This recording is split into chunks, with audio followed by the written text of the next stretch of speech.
അമ്മയുണ്ടാക്കുന്ന കൂട്ടുകറിയാണ് ഉണ്ടാക്കാൻ പോകുന്നത്.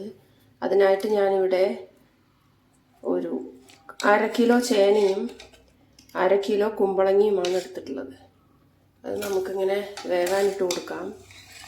ഇത് കഴുകി വാരി വെള്ളത്തിലിട്ട് വെച്ചിരിക്കുകയാണ്. കൂടെ തന്നെ കടലപ്പരിപ്പും ഒരു 1/2 ഗ്ലാസ് ഓളം ഉണ്ട്.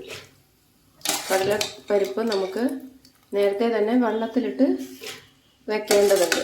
ഇനി ഇത് നമുക്ക് നല്ലപോലെ ഒന്ന് വേവിച്ചെടുക്കാം. വെള്ളത്തോടു കൂടി ഒഴിക്കുകയാണ്. പരിപ്പൊക്കെ കുതിർന്ന് വന്നിട്ടുണ്ട്.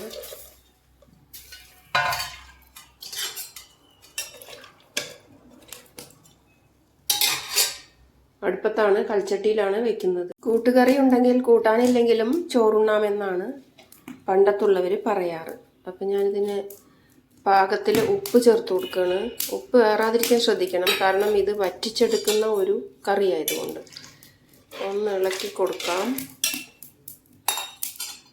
ഇനി ഒരു 1/2 ടീസ്പൂൺ അളവിൽ മുളക് പൊടിയാണ് ഇട്ട് കൊടുക്കുന്നത്. എരിവിനനുസരിച്ച് ചേർത്ത് കൊടുക്കാം. ഒരു 1/4 ടീസ്പൂൺ അളവിൽ കുരുമുളക് പൊടിയും കൂടി ഇട്ട് കൊടുക്കാം. കൂട്ടുകറിക്കുള്ള അരപ്പിലേക്ക് 1/2 ടീസ്പൂൺ ചെറുജീരകമാണ് എടുത്തിട്ടുള്ളത്. ഒരു തേങ്ങ മുഴുവനായും ചിരവിയെടുക്കണം. ഒരു അരമുറിയോളം നമുക്ക് വറുത്തിടാനും ചിരവിയെടുക്കണം. 4 കറിവേപ്പില കൂടി ചേർത്ത് നമുക്ക് ഈ നാളികേരവും ജീരകവും അരച്ചെടുക്കാം. അരയ്ക്കുമ്പോൾ നല്ലപോലെ അരയരുത്. അതിൻ്റെ പരുവം ഞാൻ പറഞ്ഞു തരാം. ഈ ഒരു പരുവത്തിൽ വേണം നാളികേരം അരച്ചെടുക്കാൻ. അധികം വെള്ളമില്ലാതെ അരച്ചെടുക്കണേ. നല്ലപോലെ അരയരുത്. ഇനി ഇത് നമുക്ക് വെന്ത കഷ്ണങ്ങളിലേക്ക് ചേർത്ത് കൊടുക്കാം. കടലപ്പരിപ്പിനൊപ്പം തന്നെ ചേനയും കുമ്പളങ്ങയും വെന്ത് വന്നിട്ടുണ്ട്. ഇതിൽ വലിയ വലിപ്പമുള്ള ഇളവനാണ് ഉപയോഗിക്കേണ്ടത്. കുമ്പളങ്ങയും ഉപയോഗിക്കാം. ഇളവനാണ് കൂടുതൽ സ്വാദുണ്ടായിരിക്കുക. അപ്പോൾ ഇത് വെന്തോ എന്നറിയണമെങ്കിൽ നമുക്ക് ഒരു കഷ്ണം ചേന എടുത്തിട്ട് ഇങ്ങനെ അമർത്തി നോക്കാം. അപ്പോൾ വെന്ത് കഴിഞ്ഞു. ഈ ഒരു വേവിൻ്റെ അളവാണ് പാകം. പരിപ്പ് വല്ലാതെ വെന്തുടയരുത്. ഈ ഒരു പരുവത്തിലായിരിക്കണം പരിപ്പിൻ്റെ വേവ്. ഇതിപ്പോൾ ഏകദേശം റെഡി ആയിട്ടുണ്ട്. കുറച്ച് വെള്ളമേ ഇതിൻ്റെ ഇനി വറ്റാനുള്ളൂ. ഈ അരപ്പ് ചേർത്ത് കൊടുക്കുകയാണ്. ഇത് കൽച്ചട്ടിയിൽ വെക്കുമ്പോൾ ഇത് നല്ല ടേസ്റ്റ് ആയിരിക്കും. കൽച്ചട്ടി ഇല്ലെങ്കിൽ മൺചട്ടി ഉപയോഗിക്കുക. ഇപ്പം കൂട്ടുകറി റെഡി ആയിട്ടുണ്ട്. വെള്ളമൊക്കെ വറ്റി വന്നിട്ടുണ്ട്. ഇനി ഇത് നമുക്കൊരു പാത്രത്തിലേക്ക് മാറ്റിയെടുക്കാം. കറി ഇരിക്കും തോറും കളർ വെച്ചുകൊണ്ടിരിക്കും. നല്ല മഞ്ഞ കളറായി വരും.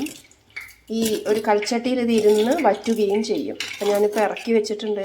ഇനി ഇതിലേക്ക് നമുക്ക് വറുത്തിടാം. വറുത്തിടുന്നതിനായിട്ട് ഞാനൊരു പാൻ അടുപ്പത്ത് വെച്ചിട്ടുണ്ട്. 1/2 ടീസ്പൂൺ അളവിൽ കടുകാണ് ഇട്ട് കൊടുക്കുന്നത്. ഒന്ന് പൊട്ടി വരട്ടെ. അതിനുശേഷം കുറച്ച് കറുവേപ്പില കൂടി അതിലേക്ക് ചേർത്ത് കൊടുക്കുകയാണ്. കടുക് പൊട്ടി വരുന്ന സമയത്ത് നമുക്ക് ഈ ചിരവി വെച്ചിട്ടുള്ള നാളികേരം കൂടി ഇതിലേക്ക് ഇട്ട് കൊടുക്കാം. അരമുറി നാളികേരമാണ് ചിരവി ഇട്ട് കൊടുത്തിരിക്കുന്നത്. ഇത് ബ്രൗൺ നിറമാകുന്നത് വരെ ഇങ്ങനെ ഇളക്കിക്കൊണ്ടിരിക്കണം. തേങ്ങ ഇപ്പം നല്ല പോലെ മൊരിഞ്ഞ് വന്നിട്ടുണ്ട്. ഇത് നമുക്ക് ഓഫാക്കാം. ചിലർ കടലപ്പരിപ്പിന് പകരം തുവരപ്പരിപ്പ് ചേർത്താറുണ്ട്. അതിന് ഇതുപോലെ ടേസ്റ്റ് ഉണ്ടായിരിക്കില്ല എന്ന് പ്രത്യേകം പറയട്ടെ. ഇത് നമുക്ക് ഈ ഒരു കറിയിലേക്ക് ചേർത്ത് കൊടുക്കാം. അപ്പോൾ അതിൻ്റെ വെള്ളമൊക്കെ കുറുകി പാകമായിക്കൊള്ളും.